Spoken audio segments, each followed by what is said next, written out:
அப்படியே பொங்கலை பிளேட்டில் சேவ் பண்ணி சாப்பிட்டு பார்க்கலாம்.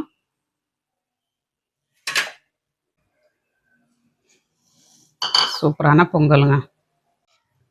அப்படியே சாம்பார் ஊற்றி சாப்பிட்டோம்னா அவ்வளோ ஒரு டேஸ்ட்டாக இருக்கும்.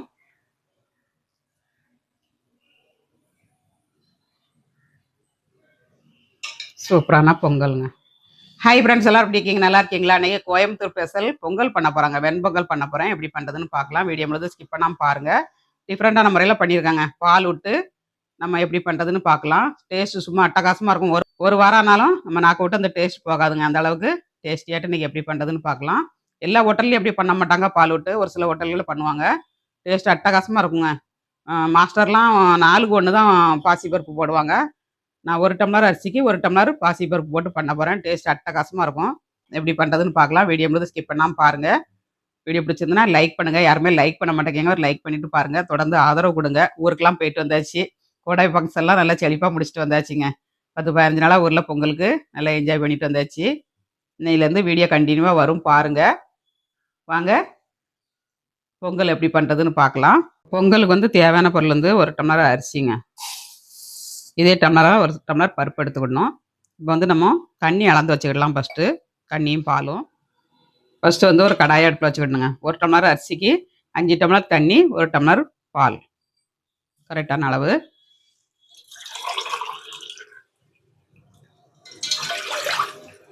ஒன்று, 2, 3, 4, 5ங்க. 5 டம்ளர் தண்ணி ஊற்றிருக்கேன். அரிசி நான் ஊற வைக்காமல் பண்ணுறேன். இங்கே ஊற வச்சு பண்ணதாக இருந்தால் 1 டம்ளர் கம்மி பண்ணிடுங்க. ஊற வைக்காமல் பண்ணிங்கன்னா அந்த பொங்கல் வந்து நல்லா டேஸ்ட்டாக இருக்குங்க. 1 டம்ளர் பாலுங்க. காய்ச்சி ஆற வச்ச பால். இப்போ இதை வந்து நம்ம கொதிக்க விட்டுக்கலாம். கொதிக்க விட்டு பருப்பு போட்டு, பருப்பு கொஞ்சம் வெந்து வர நேரத்தில் தான் நம்ம அரிசியை போடணும். ஃபஸ்ட்டே அரிசியும் பருப்பும் சேர்த்து போடக்கூடாது. ஃபஸ்ட்டு பருப்பு போட்டுட்டு அதுக்கு ஒரு கொதி வந்ததுக்கப்புறம் நம்ம அரிசியை களைஞ்சி போடணும். கரெக்டாக வரும். தண்ணி கொதிக்கட்டும். தண்ணியும் பாலும் நல்லா பொங்கி வர ஆரம்பிச்சிருச்சு. இப்போ வந்து ஒரு கட்டி காயங்க, ஒரு துண்டு கட்டி காயம் போட்டுக்கோங்க. கட்டி காயம் போட்டிங்கன்னா நல்லா வாசனையாக இருக்கும். இந்த அளவுக்கு போட்டிருக்கேன். பால் நல்லா கொதிச்சிருச்சு பாருங்கள். 1 டம்ளர் பருப்பு எடுத்துருக்கேங்க, பாசி பருப்பு. பால் நல்லா பொங்கி வந்துருச்சு. இந்த அளவுக்கு பொங்கி வரணுங்க. பொங்கி வந்தோன்னா நம்ம அடுப்பை சிம்மில் வச்சுட்டு பருப்பை களைஞ்சி போட்டுக்கலாம். 1 டம்ளர் எடுத்துருக்கேன். 1 டம்ளர் அரிசிக்கு இதை கழுவி எடுத்துக்கலாம். இப்போ பருப்பை நல்லா வாஷ் பண்ணியாச்சு. நம்ம ஆட் பண்ணிக்கலாம். கரெக்டாக 1 டம்ளருக்கு 1 டம்ளர் போடணுங்க. அப்போ தான் அந்த பொங்கல் வந்து டேஸ்ட் கொடுக்கும். நல்லா இவ்வளோ பருப்பு பிடிக்காது அப்படின்னா 3/4 டம்ளர் போட்டுக்கோங்க. நான் டேஸ்ட் வந்து 1 டம்ளருக்கு 1 டம்ளர் போட்டால் தான் இந்த கோயம்புத்தூர் டேஸ்ட் கொடுக்குங்க. பருப்பு கொஞ்சம் வேகட்டும். நம்ம அரிசி ஆட் பண்ணிக்கலாம்.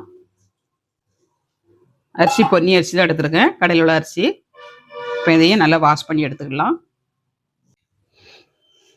பருப்பு வந்து கொஞ்சம் ஒரு 5 நிமிஷம் ஆயிடுச்சு போட்டு நல்லா கொஞ்சம் வேக ஆரம்பிச்சிருச்சுங்க. 5 நிமிஷம் ஆயிடுச்சு. நம்ம அரிசியை போட்டுக்கலாம். அரிசியை நல்லா வாஷ் பண்ணி எடுத்தாச்சு. தண்ணி இல்லாமல் ஆட் பண்ணிடணுங்க.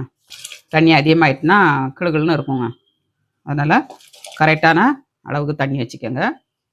அரிசியில் மிச்சம் தண்ணி இருந்ததுன்னா வடிகட்டி எடுத்துடணுங்க.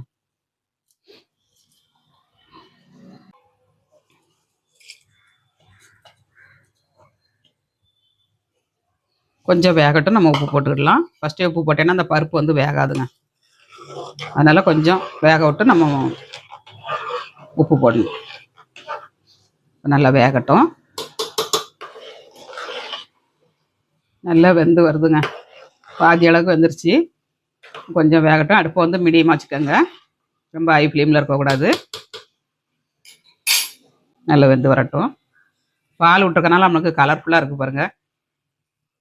டேஸ்ட்டும் ரொம்ப நல்லா இருக்குங்க நம்ம பால் விட்டு பண்ணும்போது.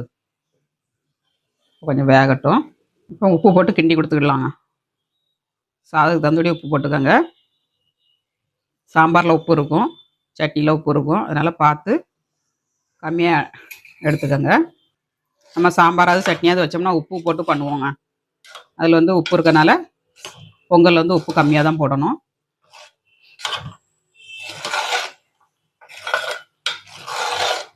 கிண்டி கொடுத்தாச்சு. கொஞ்சம் வேகட்டும், நம்ம தாளசம் பண்ணிடலாங்க. இந்த பொங்கலோட டெக்சரே எப்படி இருக்குது பாருங்கள், சூப்பராட்டு ரொம்ப நல்லா இருக்குங்க சாப்பிட்றதுக்கு.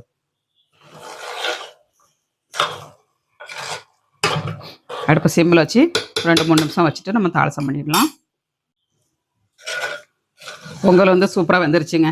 நம்ம தாளசம் பண்ணிடலாம்.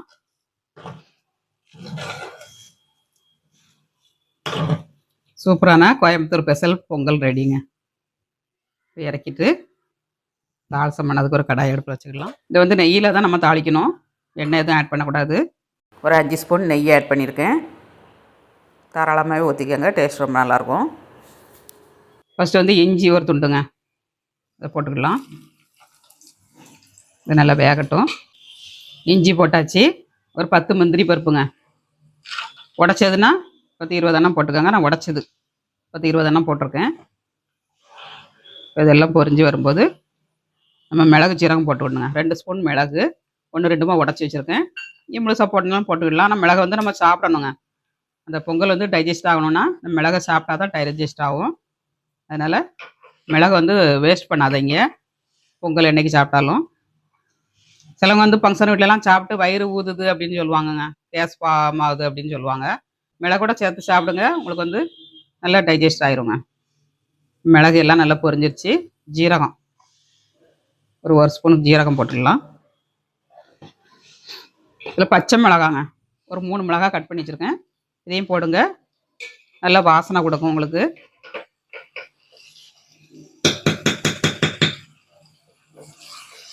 எல்லாம் நல்லா பொரியட்டும்.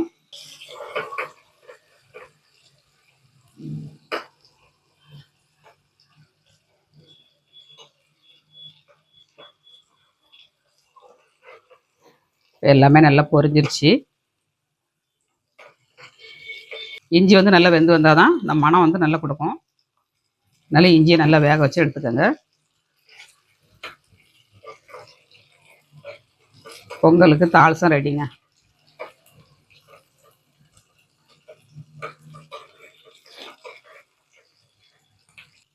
தாளசம் ரெடி ஆயிடுச்சு. அடுப்பை ஆஃப் பண்ணிடலாம். பொங்கலோட நம்ம ஆட் பண்ணிடலாங்க.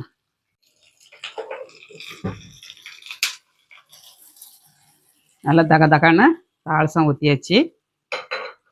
அப்புறமா கருவேப்பிலை வந்து நம்ம தாளித்து போடக்கூடாதுங்க, அப்படியே பச்சை கருவேப்பிலே போடணும்.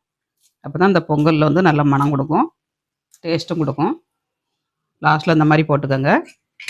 போட்டுட்டு நம்ம இப்போ கிண்டி கொடுத்துக்கலாங்க.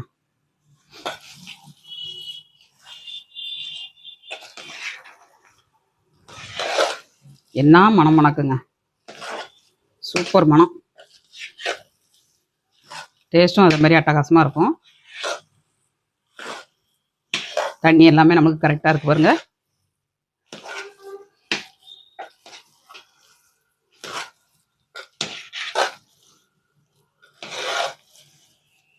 ஹோட்டல்லாம் இந்த மாதிரி தான் கோயம்புத்தூரில் பண்ணுவாங்க.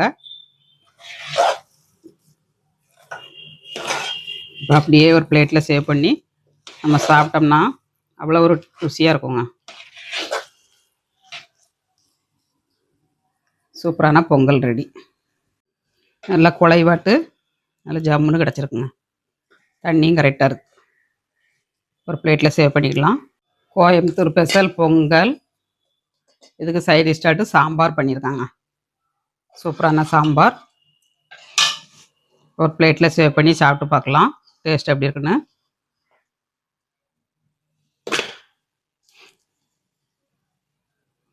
வாவ், சூப்பராக கிடச்சிருக்குங்க. அப்படியே சாம்பார் ஊற்றி சாப்பிட்டோம்னா அவ்வளோ ஒரு டேஸ்ட்டாக இருக்கும்.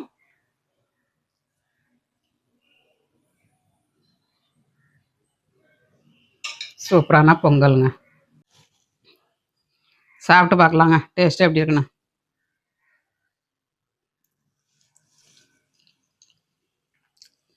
சூப்பரா இருக்குங்க. அட்டகாசமா இருக்கு டேஸ்ட்டு. ட்ரை பண்ணி பாருங்க. இந்த பாலோட டேஸ்ட்டு, பருப்பு நெறைய போட்டதுனால அதோட டேஸ்ட்டு, சாம்பாரு எல்லாமே அட்டகாசமா இருக்குங்க. சூப்பரா இருக்கு பொங்கல். இந்த மாரி வாழ்க்கையில நீங்க சாப்பிட்டுருக்கவே மாட்டீங்க. அந்த அளவுக்கு டேஸ்டியாட்டு பண்ணியாச்சு.